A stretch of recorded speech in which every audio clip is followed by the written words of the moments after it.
ठीक है।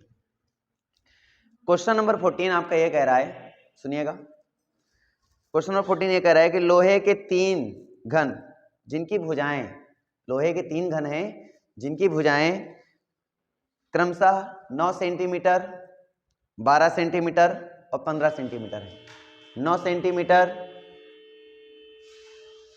12 सेंटीमीटर और 15 सेंटीमीटर है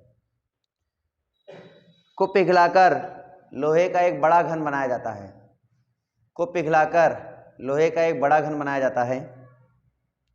उस नए घन की भुजा की लंबाई ज्ञात कीजिए। उस नए घन की भुजा की लंबाई ज्ञात कीजिए।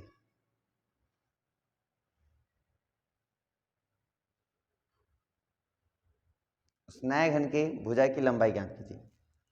देखो, पहले क्वेश्चन को समझो। जब भी कोई घन पिघलाया जाए या फिर कोई सॉलिड को हम किसी आकृति में कन्वर्ट कर रहे हो, ठीक है, तो वहां पे किसका काम आता है? आयतन काम आता है। ये तो कॉमन सेंस वाली बात है। अब हमने 3 घन उठाए, पहला प्लस दूसरा फिर तीसरा। अगर तीनों घन उठाया, ठीक है, मान लो ये घन हमने बनाया पहला घन, इस तरह से हमने ये दूसरा घन बनाया, ठीक है, इस तरह से हमने ये तीसरा घन बनाया, और इन तीनों घन को हमने क्या कर दिया? पिघलाया, और पिघला के एक नया घन बनाया। हमने एक नया घन बनाया, ठीक है, बड़ा घन। तो हमें क्या किया? इन तीनों घन को पिघलाया, पिघलाकर इनका जो भी मटेरियल था एक उसमें एक सांचे में डाला, तो एक नया घन बनेगा। इसका जब मटेरियल हमने पिघला के डाला तो इसका आयतन पूरा पूरा मैंने डाल दिया। कहने मतलब ये, इसको पिघला के डाला मतलब इसका पूरा आयतन मैंने डाल दिया, इसको पिघला के डाला मतलब इसका पूरा आयतन चला गया, और तीनों आयतन को मिला दिया मैंने। मिलाने के बाद एक नया आयतन बन गया। उस आयतन को नाम दे रहे हैं घन। आकृति घन की है इसलिए घन का आयतन हो जाएगा वो। बात समझ में नहीं आ रही है? इसका मतलब इन तीनों की घन। अब इसकी भुजा, पहले वाली भुजा कितनी बेटा? पहले वाले की 9 सेंटीमीटर। बेटा खाना खा के आया करो ना, थोड़ा तेज बोला करो। घन की क्या होता है? आयतन का सूत्र क्या होता है? भुजा क्यूब। तो 9 सेंटीमीटर ये 9 का क्यूब हो जाएगा, प्लस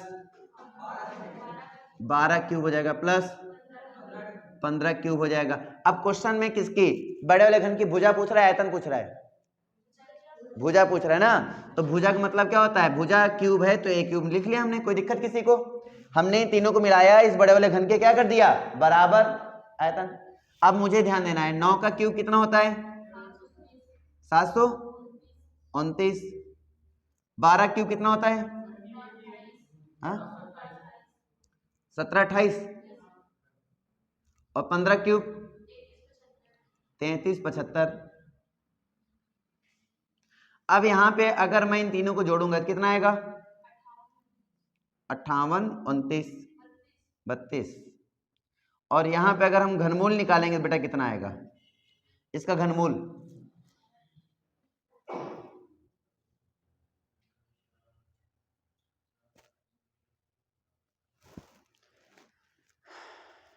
एक बार ट्रिक हो जाए, जिनका परफेक्ट घनमूल निकाला जाता है उसकी ट्रिक क्या होती है ना, तो सेकंडों में आप निकाल सकते हो, कोई बड़ा काम नहीं था।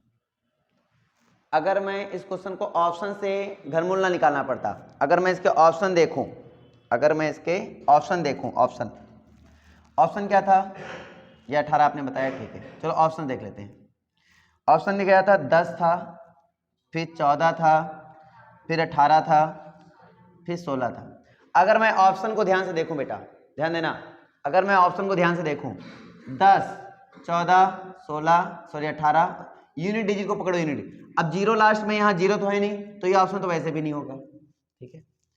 4 है, 4 चौक 16 चौको 64, लास्ट में 4 आया, यहाँ 4 है क्या? नहीं, ये भी ऑप्शन में नहीं होगा। 8 देखो, 88 64, 4 आया, 8 चौके 32, ऑप्शन में मिल रहा, इसलिए रुको भी।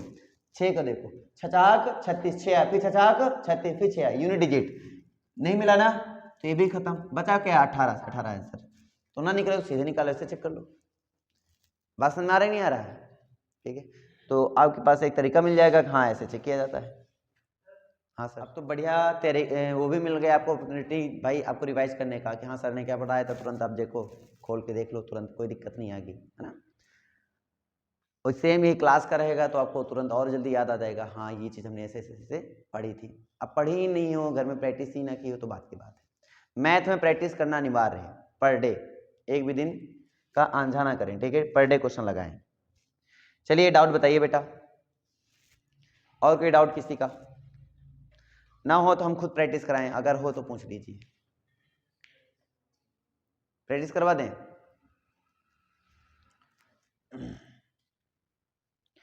क्वेश्चन लिखिए। अब ये तुम लोग अपने आप से आंसर बताना, ठीक है। 6 सेंटीमीटर, 6 सेंटीमीटर, 8 सेंटीमीटर, 10 सेंटीमीटर भुजा वाले, 6 सेंटीमीटर, 8 सेंटीमीटर, 10 सेंटीमीटर भुजा वाले 3 लोहे के घन को पिघलाकर एक घन बनाने पर घन की भुजा ज्ञात कीजिए। एक घन बनाने पर घन की भुजा ज्ञात कीजिए। बता दिया जाए, कर लोगे बच्चों? सब लोग कर लोगे ना? ठीक है। अब अगले प्रश्न को चलते हैं। क्वेश्चन सुनिए। एक घनाभ का आयतन, एक घनाभ का आयतन घन के आयतन का दोगुना है। एक घनाभ का आयतन घन के आयतन का दोगुना है। यदि घनाभ की विमाएं, यदि घनाभ की विमाएं 9 सेंटीमीटर, 8 सेंटीमीटर,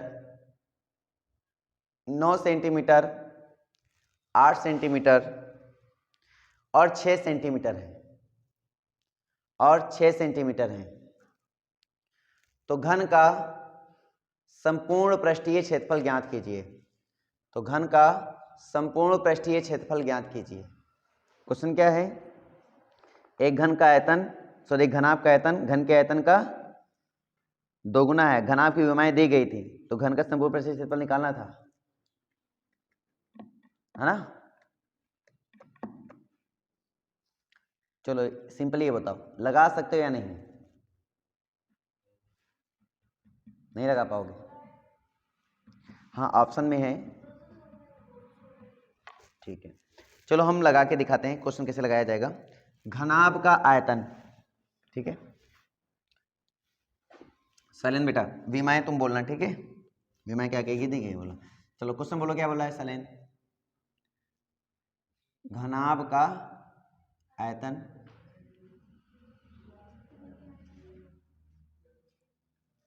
जो है वो घन के आयतन का दोगुना है। तो दोगुना है किसके आयतन का? घन के आयतन का, घन का आयतन। अगर आप ध्यान से इस क्वेश्चन को समझें तो घनाभ का आयतन आपको सबको पता है LBH होता है, L गुणे B गुणे H होता है, और घन का आयतन होता है भुजा, भुजा क्यूब होता है, ठीक है। अब L का मान सबको दिया गया है। L का मान कितना होता है बेटा? 9 दिया गया। B का मान कितना है? 8, और H का 6। 2 गुणे भुजा क्यूब। अब अगर ध्यान से इस क्वेश्चन को समझा जाए तो यहाँ पे भुजा का whole cube is equal to 2 तिहाई 6, तो यहाँ पे आया 9 गुणे, देखो 9 त्रिका 27 होता है ना बेटा, 9 त्रिका 27 गुणे 8। घनमूल निकालोगे भुजा, तो पूरा गुणा करने के चक्कर में नहीं कि तुम गुणा ही करो, गुणा भी ना करो, गुणा करने की जरूरत नहीं है, गुणा ना करो। तो घनमूल निकालोगे तो ये 27 किसका घनमूल है? 3 का, और 8 2, 3 दूनाई 6, तो आप ऐसे निकालोगे, ठीक है। 6 आ गया। अब गुणा करके फिर घनमूल अलग से निकालने जाओ, बेवकूफ़ी होती है, तो ऐसे कर लो। अब क्या करेंगे? भुजा आ गई आपको, आपको चाहिए क्या? घन का संपूर्ण पृष्ठीय क्षेत्रफल चाहिए, तो वो होता है 6a स्क्वायर, मतलब 6 गुणे भुजा स्क्वायर। तो 6 गुणे भुजा स्क्वायर, तो 6 गुणे 6 कितना आएगा बेटा? 216 सेंटीमीटर स्क्वायर। ये आपका उत्तर हो जाएगा। बोलो, समझ में आ गया बेटा? सभी को आ गया? हाँ बेटा, तो एक भुजा फिर भी दिक्कत देता ना, एक भुजा कहाँ लाते? हाँ, तो फिर डिवाइड में हो जाता तो भुजा आता कहाँ से? भुजा तो रहना चाहिए ना, वही तो सोचो। जब तक भुजा निकालोगे नहीं तब तक भुजा रखोगे कैसे, है ना? तो भुजा निकालना ही पड़ेगा, तभी भुजा रखोगे। मेंसुरेशन सबको समझ में आ रहा है बेटा? किसी कोई डाउट आए तो पूछ लेना, हम पहले बता रहे हैं, क्लियर कर दिया जाएगा। बाद में ना हो कि सर जी ये हमको नहीं आता, हमें इससे डर लगता है, क्योंकि कुछ बच्चे ऐसे होते हैं एग्जाम में क्वेश्चन पढ़ते ही छोड़ देते हैं, क्या तो मेंसुरेशन आ गया, छोड़ो, है ना सूर्या, सही बात है।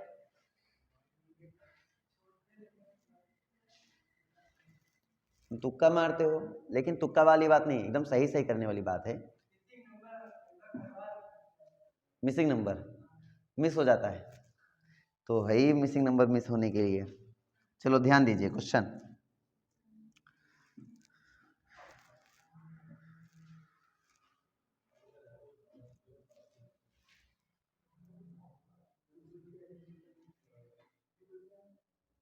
एकदम सिंपल क्वेश्चन है, ऐसे क्वेश्चन एग्जाम में आते हैं।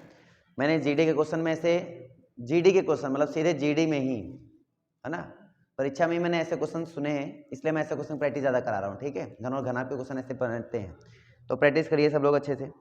अब ये जो क्वेश्चन है बेहद आसान है, और ये आरआरबी बेंगलुरु में पूछा भी गया था।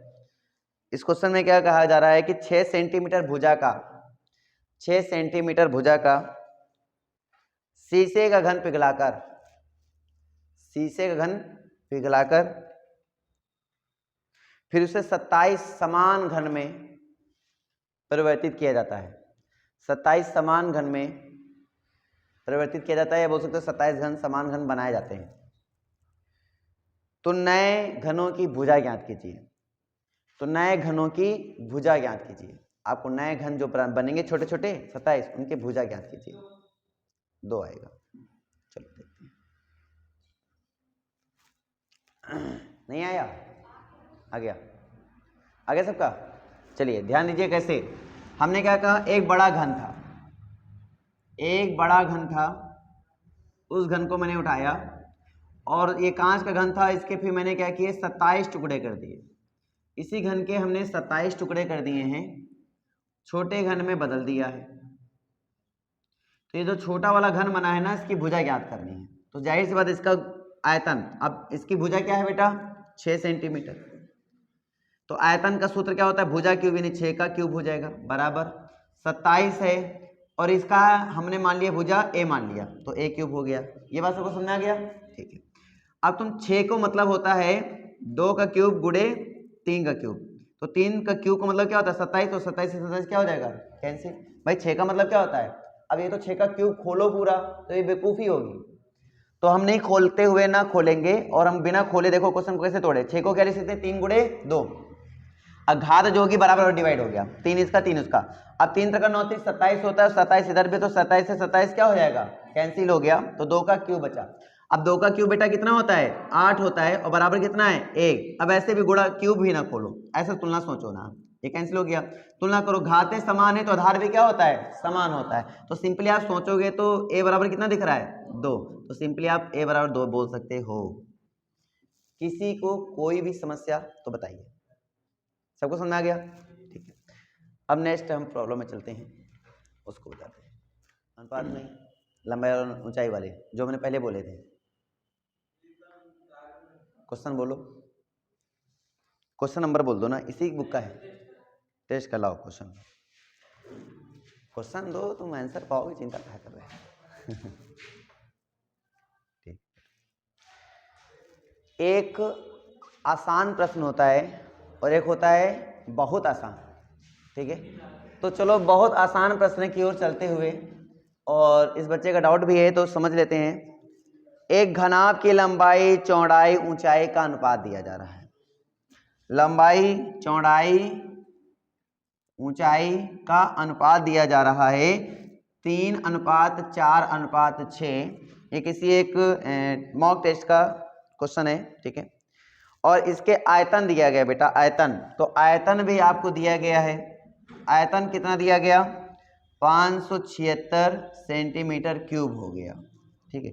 घन का संपूर्ण पृष्ठीय क्षेत्रफल निकालना है। अगर मैं आपको भुजाएं दे दूं तो क्या संपूर्ण पृष्ठीय क्षेत्रफल निकाल लोगे? अगर मैं आपको भुजाएं दे दूं, भुजाएं में समझते हो, LBH के मान दे दूं, क्या संपूर्ण पृष्ठीय क्षेत्रफल निकाल लोगे, यस या नो? नहीं निकाल पाओगे। फॉर्मूला क्या होता है, तुम्हें भी नहीं याद है? एक मैंने हमेशा कहावत बोली है, अगर ये याद नहीं है तो समझ गए होगे क्या करना है तुम्हें, है ना। ठीक है, अब यहाँ पे ध्यान देते हैं LBH रेशियो में दिया गया, तो L की वैल्यू कितनी लिखी बेटा बताओ, 3K।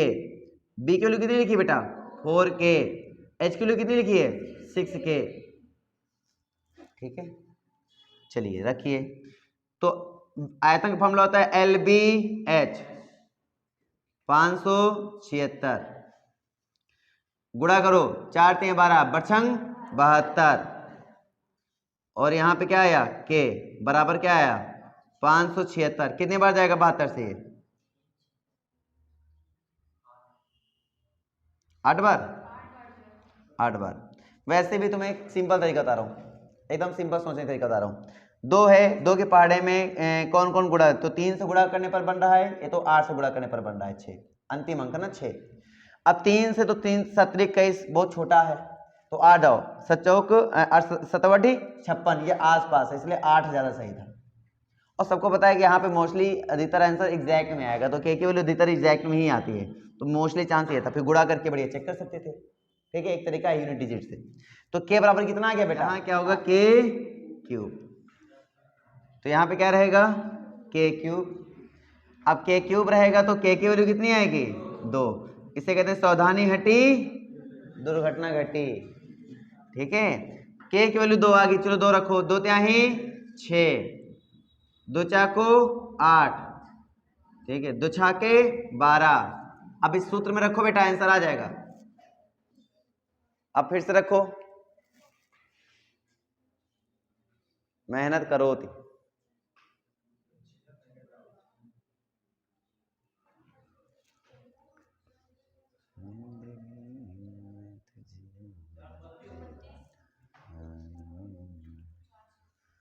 सही है, सही है, सही है, ले जाओ। चलिए अगले प्रश्न की ओर चलते हैं।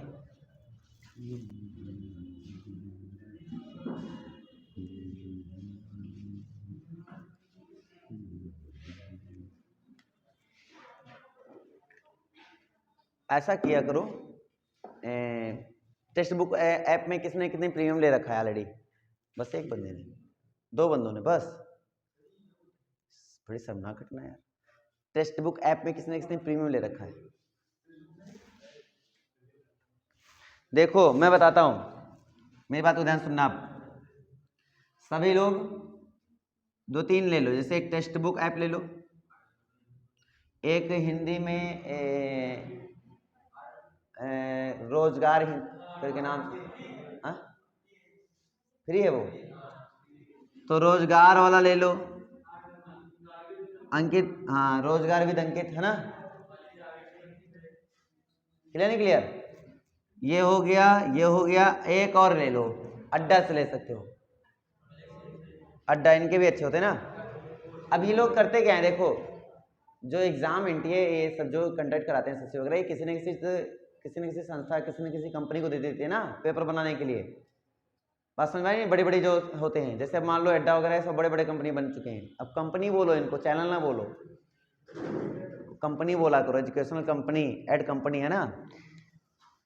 अब मेरी बात को ध्यान समझना, अब जैसे एक तुमने उसमें ले लिया, एक अड्डा में ले लिया, अब 3 ऐप में ले लिया, ठीक है। अब टेक्स्ट बुक में सब लोग पहले मॉक टेस्ट से स्टार्ट करो एक साथ, जैसे आज सब लोग 3 मॉक टेस्ट सॉल्व करके लाएंगे, तो आज सॉल्व करेंगे और कल उन 3 के क्या डिस्कस कर लिए जाएंगे, डाउट, कि मैथ्स में क्या डाउट आया, रीजनिंग में क्या डाउट आया, वो डिस्कस कर लिया जाएगा। ठीक है, उसका फायदा क्या मिलेगा, सभी लोग पहली बात एक साथ बैठोगे, उसी में सब लोग टेस्ट दोगे, उसी में ज़्यादा महंगे महंगे नहीं रहते हैं, आई थिंक 250 300 350 ऐसे मिलते हैं इनके प्रीमियम में। 350 चला ना इसमें, अब 350 में इसका प्रीमियम हो जाएगा बेटा। ठीक है, एक साल का कितने का, ज़्यादा महंगा ही नहीं है, एक साल का ऐसे ही होगा, 250-300 एक साल ही होगा, महीने का नहीं होगा, एक साल का ही होगा ये, समझे, एक साल का फुर्सत, मतलब एक साल में तुम्हें लेने की जरूरत नहीं है। ये भी इसी तरह ज़्यादा महंगे, अगर इनका तो बता रहे हैं बच्चे फ्री है, इनका भी ज़्यादा महंगा नहीं होगा, 100 150 200 250 300 सबका ऐसे ही चलता है, टेस्ट है ना केवल। अब तुम्हें फायदा क्या मिलेगा, हम एडवांटेज बता रहे हैं। ओए मुर्गियों, उसको छोड़ो अभी। 350 है ना, 1 साल का है ना। हाँ वही तो मैं बता रहा हूँ। अब फोकस करो हमारी बात को। अब मान लो तुमने इसको प्रीमियम ले लिया, और ये प्रीमियम और भी सस्ते हो जाते हैं अगर कोई वो चलता है, जैसे त्यौहार वगैरह चलता है तो ऑफर चलते हैं उसमें। अब इनमें तीनों प्रीमियम लेने के पहले टेक्स्ट बुक ऐप के तुमने मान लो कि 50 या 60 या 70 जो भी मॉक टेस्ट हों उनको सॉल्व कर डाला। फिर हम स्टार्ट कर लेंगे रोजगार विद अंकित वाला मॉक टेस्ट, या फिर ऐसे रख लो, एक मॉक टेस्ट टेक्स्ट बुक का, एक मॉक टेस्ट रोजगार विद अंकित का, और एक मॉक टेस्ट अड्डा का। ठीक है, तीनों का अड्डा 247 से कुछ नाम है उसका।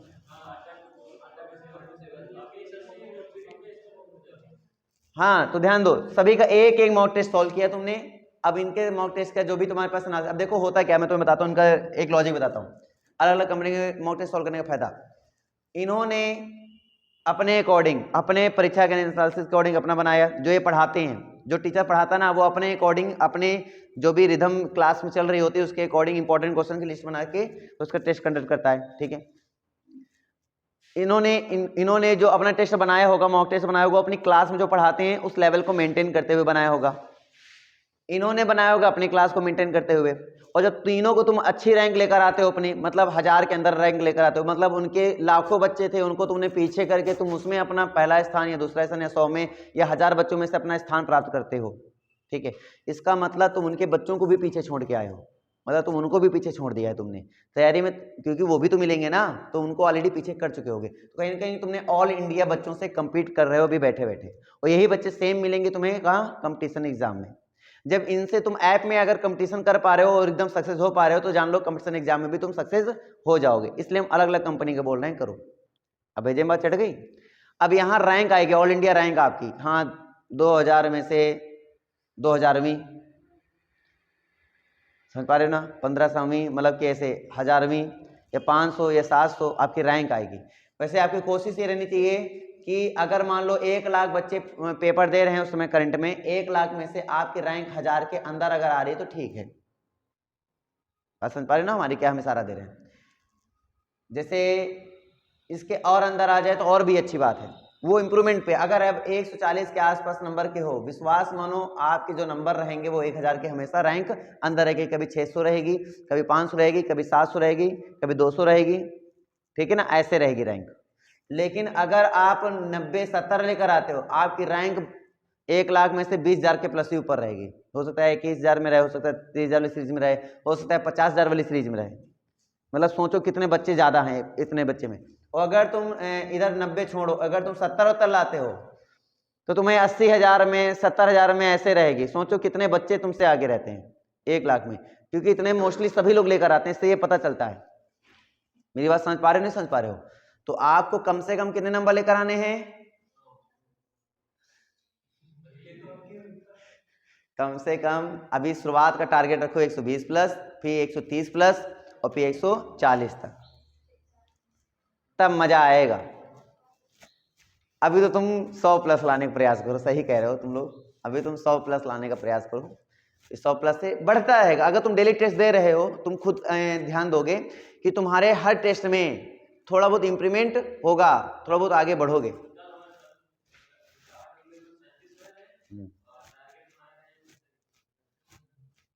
अरे तो पेपर चल रहा होगा, चमत्कार हो गया।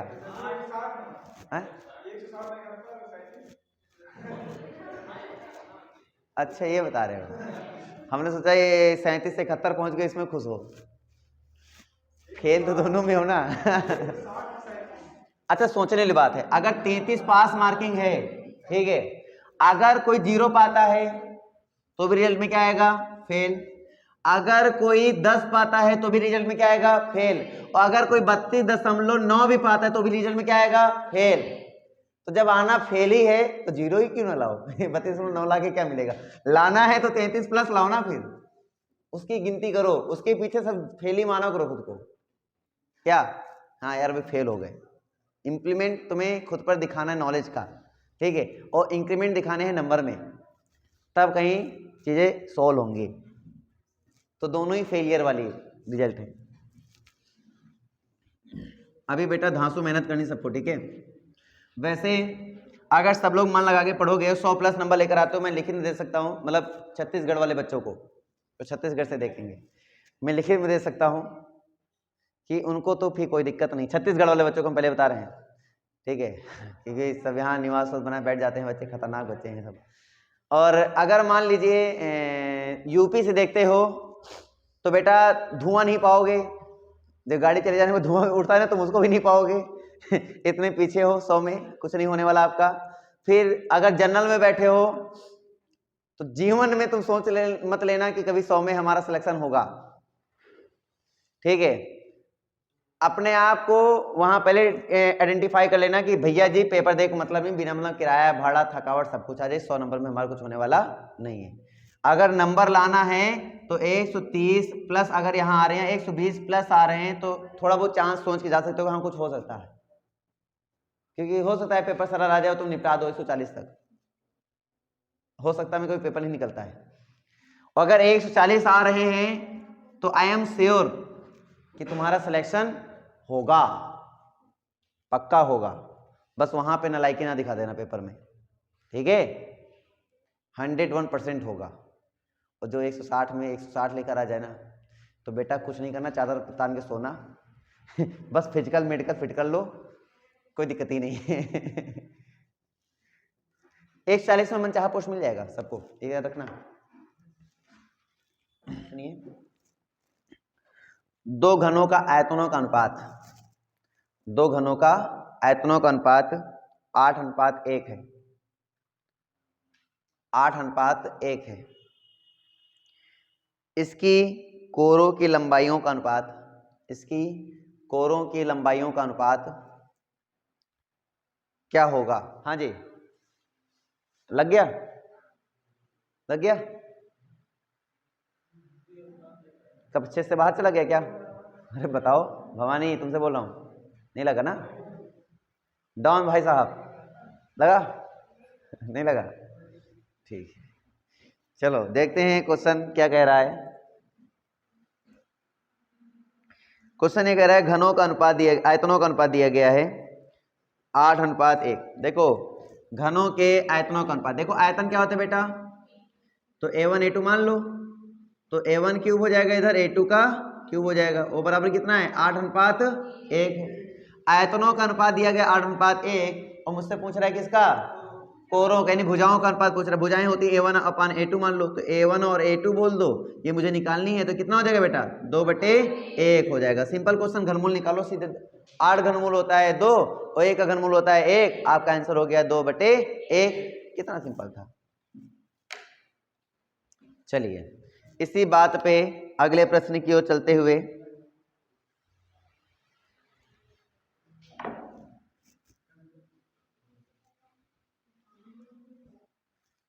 पानी से क्या दिक्कत है, एंजॉय करो। हाँ ठंडी लग रही, वो मुफलर रखा हमारा, धर के कान में कस लो चारों तरफ से, है कि नहीं है, ठंडी कम लगेगी, फिर कान में कस जाता फिर ठंडी कम लगती है। एक वृत्तीय बेलन में,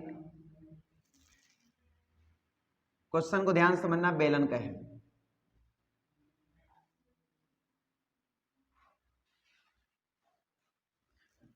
क्वेश्चन क्या कहना चाहता है, ध्यान दीजिए। क्वेश्चन ये कह रहा है कि एक वृत्तीय बेलन में 61.6 घन सेंटीमीटर है पानी भरा है, ठीक है, 61.6 घन सेंटीमीटर पानी भरा हुआ है। यदि बेलन की ऊंचाई 40 सेंटीमीटर है, यदि बेलन की ऊंचाई 40 सेंटीमीटर है और बाहरी व्यास 16 सेंटीमीटर है, तो बेलन की मोटाई ज्ञात कीजिए। तो बेलन की मोटाई ज्ञात कीजिए।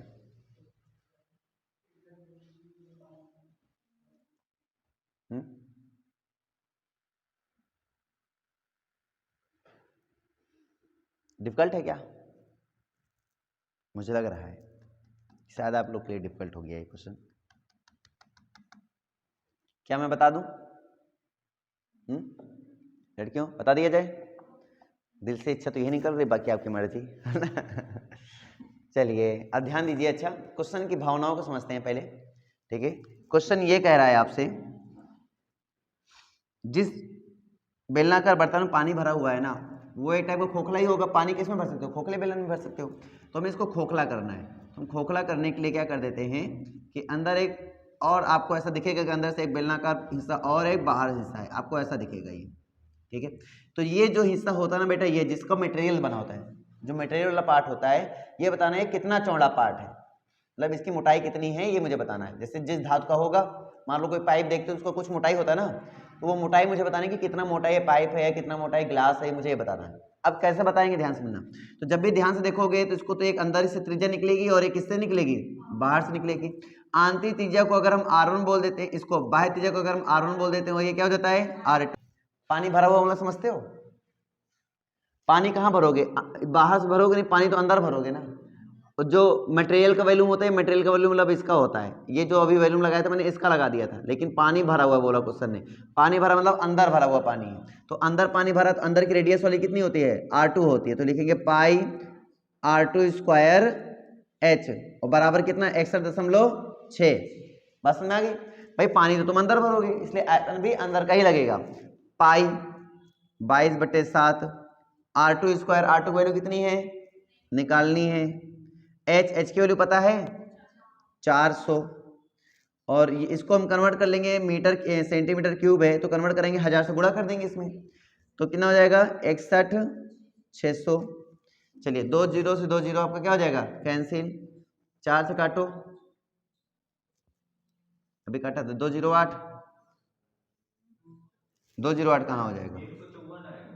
154 आएगा ना, 154 हो जाएगा। 22 कितने जाएगा? 22 सते 7 जाएगा ना। तो R2 स्क्वायर बराबर हुआ 49, तो R2 बराबर कितना हुआ? 7। R2 बराबर 7 आ गया, ये mm में आ गया। आपको इधर पता है R1 कितना है? 8। आपको चाहिए चौड़ाई, R1 में R2 क्या कर देंगे? माइनस, क्योंकि आपको चाहिए कि आपको ये देखो, ये पूरा पता है, आपको ये पता है, आपको ये निकालना ये वाला। तो ये वाला निकालने के लिए बड़े वाले में छोटा वाला क्या कर देंगे? माइनस। बड़ा वाला ये, छोटा वाला माइनस कर दो, तो कितना आ जाएगा? 8 में -7 करेंगे कितना आ जाएगा? 1। तो 1 mm आपका उत्तर हो जाएगा। क्लियर? डाउट है? क्लियर ना?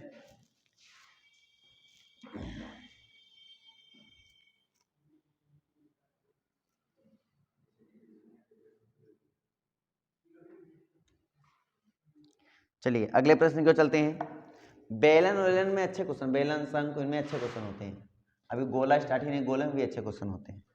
फिर दोनों मर्जिंग में कि नीचे पता चला बेलन है, ऊपर आ गया शंख, फिर आ गया अर्धवृत्ताकार, ऐसे क्वेश्चन अभी आएंगे। फिर उनको टच ही नहीं किया मैंने ना। ऐसे ना खत्म करो, बहुत जल्दी खत्म करवाता है, भागो। चलिए बच्चों आगे बढ़ते हैं, और इसी सीरीज में हम आपको क्वेश्चन बताते हैं नया।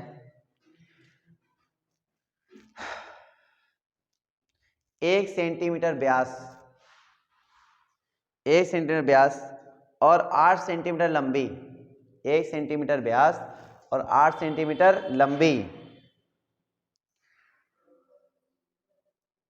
एक तार, एक तांबे की छड़ लंबी, एक तांबे की छड़ को खींचकर एक समान व्यास वाले, को खींचकर एक समान व्यास वाले तार में, तार के रूप में बनाया जाता है, जिसकी लंबाई 18 मीटर है, जिसकी लंबाई 18 मीटर है। इस तार की त्रिज्या ज्ञात कीजिए, इस तार की त्रिज्या ज्ञात कीजिए। क्या आप लोग कर सकते हो इस क्वेश्चन को? क्वेश्चन पढ़ने या समझने के बाद एक फीलिंग आने लगी होगी, हाँ लग जाएगा नहीं लगेगा। दीदी और भैया क्या कहता है आपका, लग जाएगा? पहली हार मान लिया। तुम लोग बताओ भाई, लड़कियों पता नहीं कि बता दें? बता दें, थोड़ा थोड़ा हिंट दे दें, कोई बात नहीं, देते हैं हिंट। 8 सेंटीमीटर लंबी एक तांबे की छड़ को खींचकर, अब एक कॉमन सेंस लगाते हैं, ठीक है, हाँ भैया 1/3 ऑप्शन में नहीं है, आउट ऑफ ऑप्शन जा रहा है, फिर भी कोई बात नहीं है, आपने कोशिश की, अच्छा लगा। एक हमने छड़ ले लिया, मोटा छड़ ले लिया। अब आपने सोनार को देखा होगा, सोनार का काम क्या होता है, सोनार एक छोटा टुकड़ा ले लेता है, उसको बढ़ा के चैन में देखो लंबी लंबी सब कुछ बना डालता है। क्योंकि आपको पता होना चाहिए जो सोना होता है बहुत ही फ्लेक्सिबल होता है, उसको आप मन चाहा उसको बहुत महीन, सबसे महीन किसको किया जा सकता है, सोने को किया जा सकता है। ये बात में डाल लो, है ना। इसका मतलब क्या है कि जो भी तार हमारे जैसे तांबा तार है, ये तार क्या होते हैं, मोटे धातु ले लिए हमने, अब इसको पतला कर सकते हैं। इतने ही तार को मुझे पतला करके एक तार बना देना, नया तार बनाना। अब ये जो तार होगा पतला होगा, ये बात समझ में आ रही सबको, ये पतला तार है, इतना पतला तार, ऐसे गुमटिया रखा हुआ है, ऐसे करके ऐसे रखा हुआ है, ये ना फोल्ड रखा है, ठीक है। 18 मीटर कहाँ तक फैलाएंगे इसको, 18 मीटर ना फोल्ड कर दिया मैंने, बात समझ में आ रही है। लेकिन समझो ये तार भी कैसा है, अगर इसको सीधा पूरा किया जाए, तार कैसा है, बेलनाकार है यार, कैसा है, बेलनाकार। ये भी कैसा है, बेलनाकार। इसको मैंने फैलाया है, नया मटेरियल नहीं लगाया है, इसी को मैंने फैलाया है और एक समान व्यास का तार बनाया है। इससे क्या पता चलता है, हाँ, इसका मतलब इससे पता चलता है इसका आयतन और इसका आयतन आपस में क्या है, बराबर। क्यों, नया मटेरियल ऐड किया नहीं मैंने, तो यही तो यही मटेरियल पूरा सेम, बस कन्वर्ट कर दी, लंबाई तो बढ़ाई केवल मैंने, तो मतलब आयतन में कोई परिवर्तन नहीं होगा, केवल आकृति थोड़ी बहुत इधर उधर हुई है, आकृति भी सेम है, बस आकार में थोड़ी बहुत इधर हुआ है, बाकी आयतन दोनों क्या रहेगा, सेम रहेगा। तो आयतन बेटा सेम है, तो इसका आयतन मान लिया हमने पाई r1 स्क्वायर इंटू एच, इसका आयतन मान लिया हमने पाई r2 square into H, capital H मान लो उसको, और ये दोनों आपस में क्या होंगे, बराबर होंगे। क्लियर है, डाउट क्लियर है। अब बस कुछ नहीं करना है, अब ये पाई से पाई आपका क्या हो जाएगा, कैंसिल, इधर r1 h1 की वैल्यू रख लो, एक की तो तुम्हें निकालनी ही है, तो उसमें कुछ तो दिया ही गया, 18 मीटर लंबा तार तो रख दिया हमने, बाकी जो दिया गया रख के कैलकुलेशन करो, आंसर आ जाएगा। कितना आंसर आएगा, चलो फिर से ट्राई कर लो, चलो वैल्यू बताओ। अच्छा, इस जो हमारे पास क्षण दी गई, क्षण का व्यास क्या था, 1 सेंटीमीटर व्यास था ना, तो आधा सेंटीमीटर हो जाएगा त्रिज्या। क्लियर है बेटा, और जो मुझे बनानी उसकी त्रिज्या निकालनी होगी ना, तो व्यास निकालना है, त्रिज्या निकालनी है, इसकी त्रिज्या मुझे मतलब r2 मुझे निकालनी है। चलो ठीक है, जो क्षण दिया गया, क्षण की लंबाई कितनी दी गई है, 8 सेंटीमीटर, क्षण की लंबाई 8 सेंटीमीटर ना, ठीक है, तो h बराबर हमारा हो गया 8 सेंटीमीटर। जो तार बनाना उसकी लंबाई कितनी है, 18 सेंटीमीटर हो गया। चलो उठा के रखो बेटा, r1 यानी 1/2 का स्क्वायर कर दिया हमने, अच्छा 18 मीटर है ये, चलो ठीक है। मीटर को सेंटीमीटर कन्वर्ट करेंगे, कैसे आएगा, 1800 सेंटीमीटर, ठीक है। अब यहाँ पे आइए, कोई mm तो नहीं लिखा, mm तो सेंटीमीटर मीटर है ना, ठीक है। 1/2 का स्क्वायर हो गया, इधर देखेंगे h हमारे पास कितना है बेटा, 8 है, बराबर इधर हमारे पास देखो r2 मुझे निकालना है, r2 का स्क्वायर हो गया, h हमारे पास देगा कितना है, 1800। अब देखो, तो यहां से हम देखेंगे हमारे पास 2 दूनी 4 हुआ ना बेटा, 2 दूनी 4, और 4 से एक चीज हमें समझ में आ रहा है कि 4 से ये दोनों कैंसिल हो, 4 दूनी 8, 2 बचा, 2 नहीं कितना हो जाएगा, 18, 200, तो r2 का स्क्वायर बराबर हो गया 1/900, तो r2 बराबर कितना हो जाएगा, 1/30, 1/30। ये क्या आया बेटा, ये सेंटीमीटर आया, 1 सेंटीमीटर कितने में mm होते हैं, 10 मिलीमीटर, है ना, 0 0 खत्म हो जाएगा, 1/3 mm, ये यही आंसर आया ना तुम्हारा भी, 1/3 सही तो आया था ऑप्शन में, लेकिन नहीं है 1/3, सेंटीमीटर में आंसर है, इसमें सेंटीमीटर में आंसर है, तो यही आंसर सही था। कितना सही था, 1/30 सही था, सही आंसर था, ये भी सही था, क्योंकि ऑप्शन जो है वो सेंटीमीटर में बोल रहा है क्वेश्चन लाने के लिए, तो तुम्हारा आंसर सही था, क्योंकि तुमने mm में बताया था और ये आंसर में आ रहा है सेंटीमीटर में। ठीक है, सभी को क्लियर है, डाउट है, क्लियर है बेटा।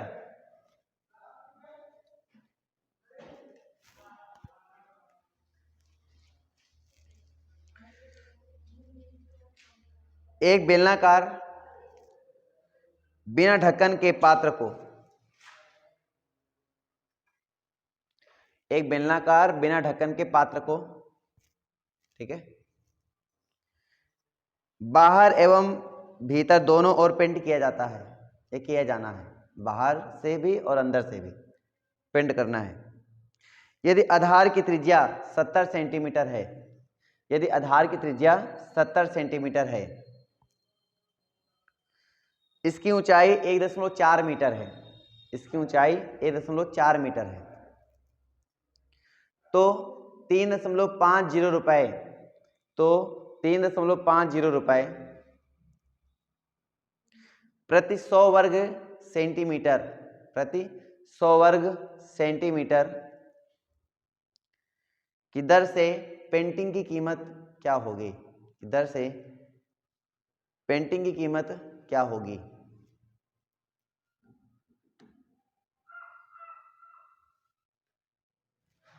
हुँ?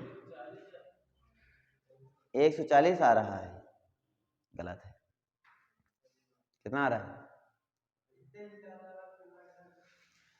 अब देखो ध्यान से समझना, तुम लोग कर नहीं पाते हो।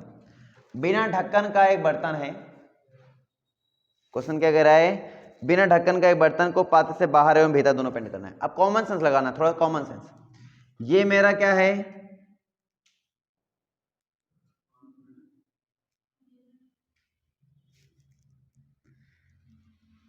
ये मेरा एक पात्र है, ये तली तो रहेगा ही रहेगा पात्र में, ढक्कन खो गया है, और हम लोग के घर में अधिकतर ढक्कन खो ही जाता है, बचता क्या है, ये हिस्सा है अपने पास, ये हिस्सा है, बस ऊपर का ढक्कन नहीं है, बात को समझना, और नीचे वाला हिस्सा है। अगर आप पुताई कराओगे तो अंदर से पुताई कराओगे, फिर बाहर से भी पुताई कराओगे, ध्यान से समझना इस बात को। अंदर से पुताई करवाओगे तो अंदर से CSA, बाहर से पुताई कराओगे बाहर का CSA, यही CSA 2 बार होगा, एक बार अंदर का एक बार बाहर का, तो हो जाएगा 2 बार CSA। बात समझे नहीं समझे, 2 बार CSA आ गया, इसमें सरफेस एरिया निकाल रहा हूं तो 2 बार तो CSA आ गया, और एक नीचे ढक्कन भी तो है, तो अंदर से भी पुताई कराओगे ढक्कन का और बाहर से भी कराओगे, तो 2 पाई आर स्क्वायर भी आ गया। ये लगाए कुछ और लगाया,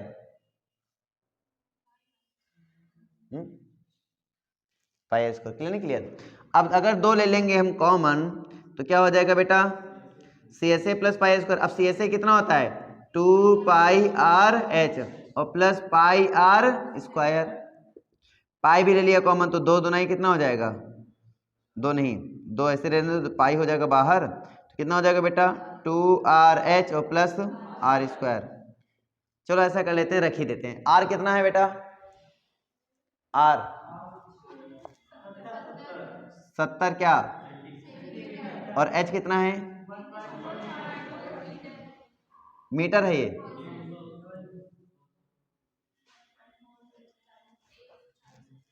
क्लियर ना, 140 सेंटीमीटर हो गया।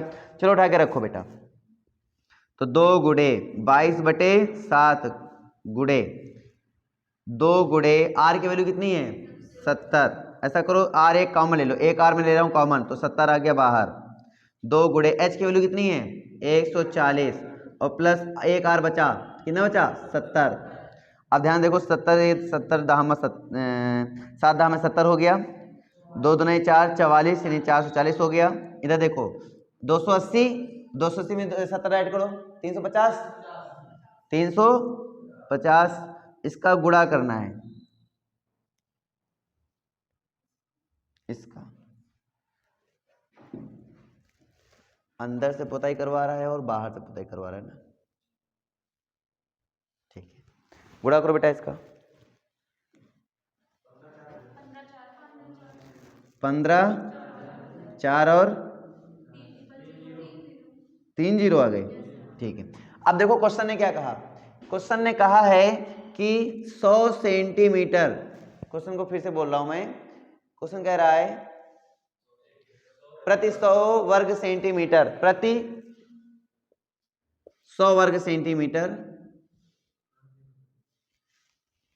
में कितना रुपया 3.50, मतलब समझना तो 1 वर्ग सेंटीमीटर में कितना हो जाएगा 1 वर्ग सेंटीमीटर में कितना हो जाएगा? 3.50/100। चलो गुणा कराओ इसमें, किससे गुणा कराना है? तो 154,000 गुणे 3.50/100 गुणा करा दिया। 0 से 0 हमारा क्या हो जाएगा? खत्म हो जाएगा। अब इसको कोई मतलब ऐसे भी नहीं, इसका गुणा कराओ इसके साथ, बताओ क्या आंसर आएगा? कितना आएगा? 539, बस 39, 539। आगे और कुछ? दशमलव में कुछ नहीं आ रहा है? अच्छा, तो 539 ऑप्शन में है और यही आपका करेक्ट आंसर है। 539 रुपए ऑप्शन में है और ये आपका उत्तर करेक्ट है। क्लियर? डाउट है बच्चों? कोई डाउट? सबको समझ आ गया ना? तो ऐसे करना था इस क्वेश्चन को। देखो क्वेश्चन बहुत बेहतरीन घुमाया था। ढक्कन पहले खोने के लिए मजबूर कर दिया और साथ में भी अंदर से पुताई भी कराई और बाहर से पुताई कराई। तो इसमें अगर कॉन्सेप्ट क्लियर ना हो तो कर नहीं सकते हो। अंदर से पुताई करोगे तो भी सी ऐसे आएगा, बाहर से पुताई करोगे तो भी सी ऐसे आएगा, है ना? और फिर अंदर से भी तो एक सर्कुलर पार्ट कलर करोगे, बाहर से भी सर्कुलर पार्ट है तो आएगा ही है, नीचे तली 2 बार कलर होगा। तो अगर इसमें कॉमन सेंस ना लगाते तो ये क्वेश्चन लगा पाना थोड़ा मुश्किल हो जाता है कि नहीं है? इसलिए ध्यान से क्वेश्चन को लगाएंगे हमेशा।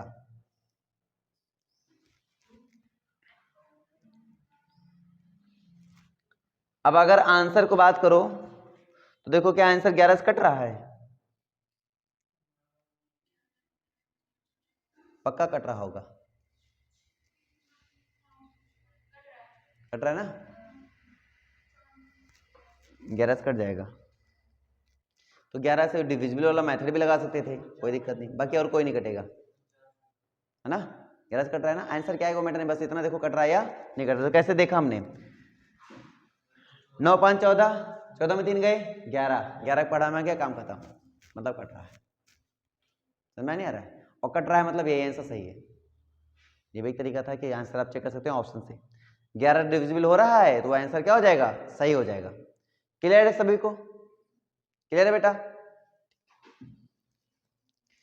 तो मैथ में क्वेश्चन प्रैक्टिस करना। अब हम थोड़ी रीजनिंग पढ़ा देते हैं ना, और कोई दिक्कत है बताना फिर, झांको मत समझ आ रहा है? बारिश बंद है वैसे, कोई दिक्कत नहीं है। चलो तो वो तो क्लियर हो चुका, वो चैप्टर तो क्लियर हो गया। रीजनिंग में और कौन सा चैप्टर देख लिया जाए? त्रिभुजों की गिनना या फिर चतुर्भुजों की गिनना, कहीं ना कहीं फॉर्मूला भूल जाते हैं बच्चे, पक्का भूल गए होगे।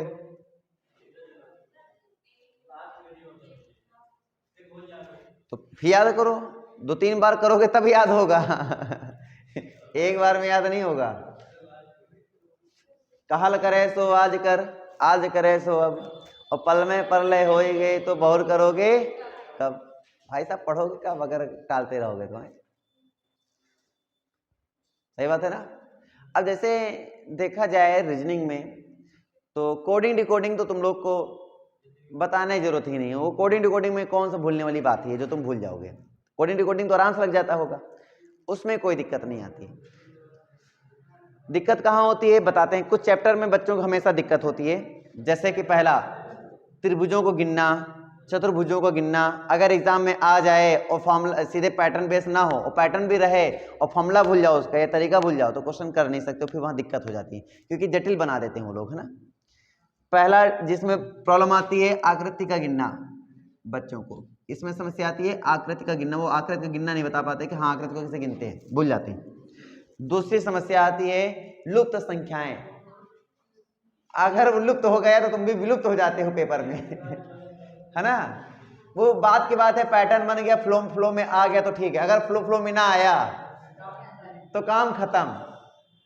तो वो हो गया लुप्त संख्याएं, मतलब ये तुम लोग को भी लुप्त कर देता है, विलुप्त कर देता है, पूरी लिस्ट से गायब कर देता है।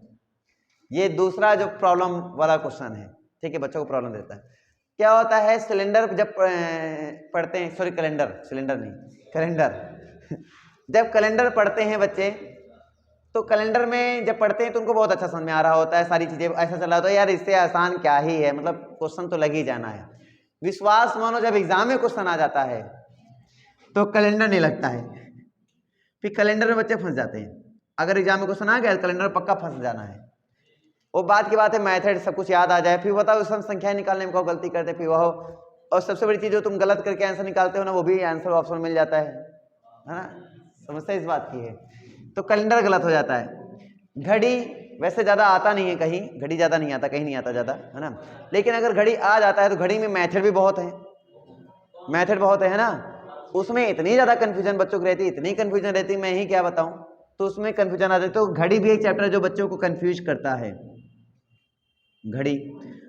अब घड़ी के बाद एक चैप्टर का नाम और ऐड हो जाता है आपकी लिस्ट में, सिटिंग अरेंजमेंट। ये क्या है कि मान लीजिए क्वेश्चन सिंपल आ गया जिसमें एक ही ग्राफ में काम हो जाता है तो ठीक है, लेकिन जो पैरेलल दो ग्राफ चल जाते हैं साथ में, अब उसमें कौन सा ग्राफ वैलिड है, कौन सा ग्राफ इनवैलिड है, फिर लास्ट में पता चलता है। और उसमें दिशा भी डाल देते हैं, वो उत्तर के मुंह करके खड़ा तो उनके बाएं के, फिर बगल के बगल सामने वाले अगल बगल बैठ गए, फिर उनके वो सामने ही जरूरी है उनके, लेकिन सामने ना हो, उनके सामने हो।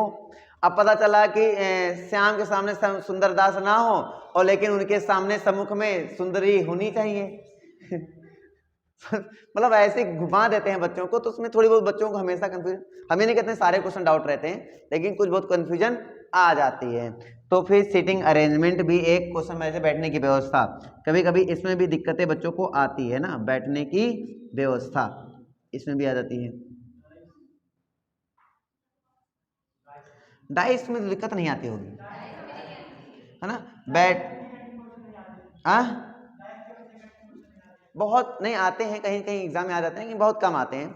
मोस्टली हम जहां से क्वेश्चन तर्क शक्ति, तर्क और इनके क्वेश्चन में तो ऐसा होता ना कथन निष्कर्ष में कि हाँ लगने तो लग जाते हैं, लेकिन जब लगाते हो तो लगता है अब तो सही करके आना, लेकिन जब आंसर चेक करते हो घर में आके पता चलता है ये दूसरा ही मार दिन यार, है ना। तो ऐसा हो जाता है, पता चला केवल एक निष्कर्ष सही था, दूसरा निष्कर्ष गलत था, हम दोनों मार के चले, दोनों ही सही थे, क्योंकि हमारे अकॉर्डिंग दोनों ही सही लगता है उस समय।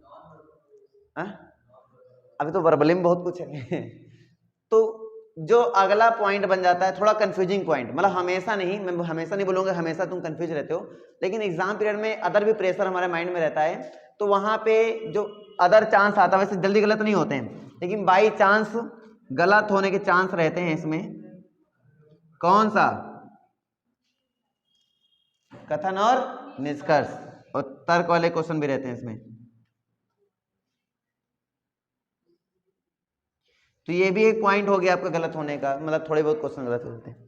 ये जो चैप्टर मैंने लिखे हैं, ये चैप्टर हैं आपके रीजनिंग में जो नंबर को कम कर सकते हैं या कम करते होंगे। कौन कौन सा पोर्शन गलत होता है बेटा? इन्हीं से गलत होता होगा। अब नॉन वर्बल में आ जाओ, जो चित्र को सेट करना होता है, पेपर के कटिंग फोल्डिंग। अब पेपर कटिंग फोल्डिंग तो हो जाता होगा ना।